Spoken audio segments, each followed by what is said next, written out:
It's been a lifetime in the public eye for the new king. No longer a prince, Charles III is a familiar figure to many in Britain and around the globe.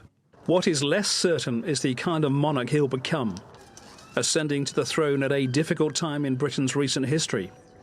Unlike others who preceded him as Prince of Wales, he did not embrace a playboy lifestyle, creating his own legacy. He was a professional royal. His passionate beliefs or letters to politicians could occasionally make him sound like a campaigner or activist. He's spoken out on a whole range of sensitive issues over the years, from genetically modified crops to homeopathic medicines and architecture. And he's been proved right. He's been warning of the dangers of the climate crisis for the past 50 years. Speaking 2 years ago at the Davos Economic Forum, he said, "Do we want to go down in history as the people who did nothing to bring the world back from the brink in time to restore balance when we could have done?"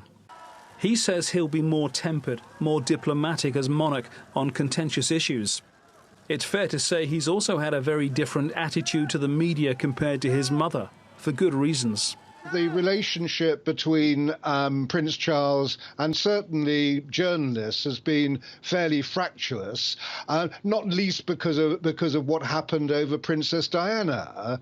But I mean, again, he was born to the role. He's been doing this all his life, and so he does know how to handle it and handle us.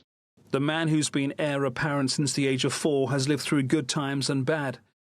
Notably what the Queen called her annus horribilis in 1992, when Charles and his then-wife Diana separated. But this is someone who's spent his whole life preparing to be sovereign, who's proved he's a hard worker and has returned to the affection of the public.